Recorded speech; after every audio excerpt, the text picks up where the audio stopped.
Next వచ్చే వారంలో కొలిక్కొస్తదట. మంత్రివర్గ విస్తరణ, పీసీసీ అధ్యక్షుని ఎంపిక వ్యవహారంపైన కాంగ్రెస్ అధిష్టానం కసరత్తు చేస్తున్నదట.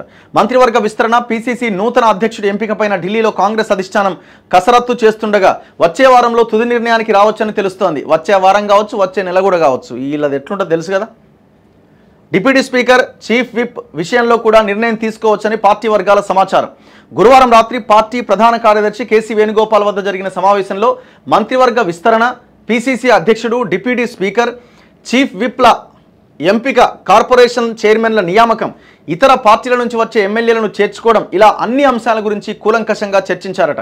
శుక్రవారం రాహుల్ గాంధీని కలిసేందుకు నేతలు సమయం కోరినా పార్లమెంట్ సమావేశాల దృష్ట్యా సోమవారం వరకు వీలు కాకపోవచ్చని సమాచారం అందినట్టుగా తెలిసింది. సో వాళ్ళు చాలా బిజీగా ఉన్నారు, పార్లమెంటు కథ వ్యవహారము. సో వీళ్ళకి సమయం ఎక్కడిస్తారు? వీళ్ళు ఏమైనా దీపాదాస్ మున్షి, కేసీ వేణుగోపాల్ ఈ లీడర్లనే కలుస్తున్నారు. ఇంకా రాహుల్ గాంధీ ఆడదాకా ఈ సమాచారం పోలే. సుదీర్ఘ చర్చ జరిగిందట, కుదరని ఏకాభిప్రాయం అట. కేసీ వేణుగోపాల్ వద్ద జరిగిన సమావేశంలో పార్టీ రాష్ట్ర వ్యవహారాల ఇన్ఛార్జ్ దీపాదాస్ మున్షి, సీఎం రేవంత్ రెడ్డి, ఉప ముఖ్యమంత్రి భట్టి విక్రమార్క, మంత్రి ఉత్తమ్ కుమార్ రెడ్డి పాల్గొన్నట్టుగా సమాచారం. ఈ సమావేశంలో పార్టీ అధ్యక్ష పదవి గురించి సుదీర్ఘంగా చర్చించారట.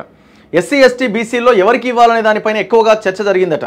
బీసీలో మహేష్ కుమార్ గౌడ్, మధు యాష్కి, సురేష్ షెట్కార్, ఎస్టీలో బలరాం నాయక్, ఎస్సీలో సంపత్ కుమార్తో పాటు కొత్తగా విప్ లక్ష్మణ్ కుమార్ పేరు కూడా తెరపైకి వచ్చిందట. కర్ణాటకలో ఉప ముఖ్యమంత్రి, పీసీసీ అధ్యక్షుడు ఒక్కరే ఉన్నందున తెలంగాణలో కూడా ఇదే తరహాలో ఉండాలని భట్టి విక్రమార్క కోరుతున్నాడట. అయితే కేసీ వేణుగోపాల్ వద్ద జరిగిన సమావేశంలో భట్టి అంశాన్ని ఎవరూ మాట్లాడలేదని సమాచారం. కేంద్ర మాజీ మంత్రి, సీనియర్ అయినందున ఎంపీ బలరాం నాయక్కు పీసీసీ అధ్యక్ష పదవి ఇవ్వాలనే అభిప్రాయం బలంగా ముందుకొచ్చిందట. బలరాం నాయక్కు పీసీసీ అధ్యక్ష పదవి రాకపోతే డోర్నకల్ ఎమ్మెల్యే రామచంద్ర నాయక్ పేరును డిప్యూటీ స్పీకర్గా పరిశీలించబోతున్నట్లు పార్టీ వర్గాలు పేర్కొన్నాయి. ఎస్సీల్లో మాజీ ఎమ్మెల్యే సంపత్ కుమార్ ఆశిస్తున్న ముఖ్యమంత్రి, పీసీసీ అధ్యక్షుడు ఇద్దరు ఉమ్మడి మహబూబ్ నగర్ జిల్లాకు చెందిన వారే అవుతారు. ఈ కారణంగా విప్ అడ్లూరి లక్ష్మణ్ కుమార్ పేరు ముందుకొచ్చింది. సమావేశంలో పాల్గొన్న నాయకులతో పాటు ఇతర ముఖ్య నాయకుల అభిప్రాయాలను కూడా పరిగణలోకి తీసుకున్నట్టుగా తెలిసింది. దీంతో పీసీసీ పైన తుది నిర్ణయం కొన్ని రోజులు వాయిదా పడే అవకాశం ఉన్నట్టు సమాచారం. పీసీసీ అధ్యక్షుని విషయంలో ముఖ్య నాయకుల మధ్య ఏకాభిప్రాయం కుదరలేదని తెలుస్తున్నది. వీళ్ళ మధ్య ఏకాభిప్రాయం ఏడొస్తుంది? ఏదో డెసిషన్ వస్తే తప్ప ఇంకంతే తప్ప ఎన్నటికీ రాదు వీళ్ళ మధ్యలో. 4వ పేరుపైనే చర్చ అంతాట. మంత్రివర్గ విస్తరణలో 3 పేర్లు దాదాపు ఖరారైనాయట. ఇక 4వ పేరుపైనే చర్చ ఎక్కువగా ఉన్నదట. సో యాక్చువల్గా ఏంటంటే ఈ 6 ఉన్నాయి, ఈ 6లో కూడా 4 ఇవ్వాలన్నది ఒక నిర్ణయానికి వచ్చారు. 2 పెండింగ్లో పెడతారట. ఒకటేమో హైదరాబాద్ ఒకటి, ఇంకోటి మైనార్టీ నాయకుడు ఎవరికి ఇవ్వాలన్నది. ఎందుకంటే ఎవరు ఎమ్మెల్యే లేరు.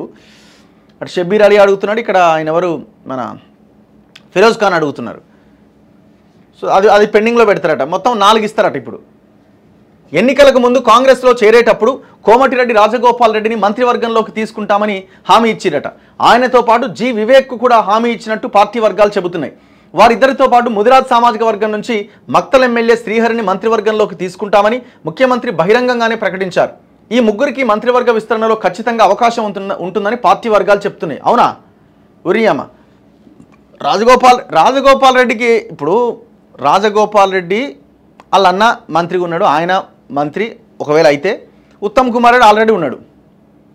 ఒక జిల్లా నుంచి 3 రెడ్లకి మంత్రి పదవి ఇస్తే మరి అక్కడ ఉన్న ఒకే ఒక్క గిరిజన ఎమ్మెల్యే బాలునాయక్ ఏమైపోవాలి? ఎస్సీ ఎమ్మెల్యేలు ఉన్నారు, వేముల వీరేశం ఏమైపోవాలి? మందుల సామెలు ఏమైపోవాలి? ఏకైక బీసీ ఎమ్మెల్యే మీరు టికెట్ ఇచ్చిందే ఒక్కనికి, గెలిచిన ఒక్క బీసీ ఎమ్మెల్యే బీర్లాయిలయ్య ఆయన ఏమైపోవాలి? అరే ఇంత దుర్మార్గమా, ఇంత ఘోరమా? దాదాపు ఖరారైందని రాసిండు ఈనాడు ఆయన. మరి ఆయన చెప్పింది రాయించకుండా లేకపోతే వీళ్ళు రాసినా తెలియదు. జి వివేక్ ఏంది?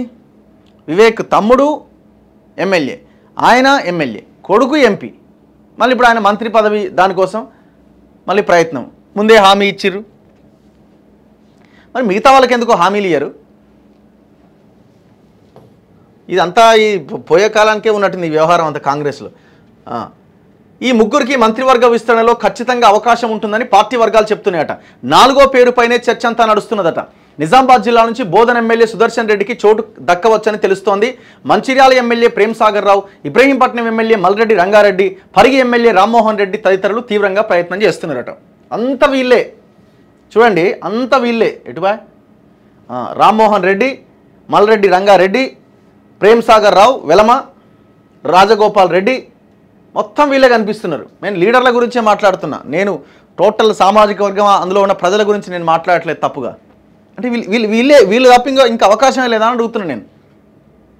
పోనీ ఇదే రెడ్డి నాయకుల్లో, ఇదే గెలిచిన రెడ్లలో కొంత సాఫ్ట్ రెడ్లు కొంతమంది ఉంటారు పాపం, కొంత దూరంగా ప్రజల పక్షం వాళ్ళకి అవకాశం ఉండదు. ఇక అసలు వాళ్ళకి కనీసం ఎమ్మెల్యేలు అవ్వడానికి అవకాశం ఉండదు. ఈ కమ్యూనిటీలో కూడా ఒక కుటుంబమే అక్కడ రాజ్యం వెళ్తూ ఉంటుంది. ప్రతి జిల్లాలో కూడా మీరు చూడండి, గమనిస్తే అర్థమవుతుంది. మహబూబ్ నగర్లో చూడండి, నల్గొండలో చూడండి,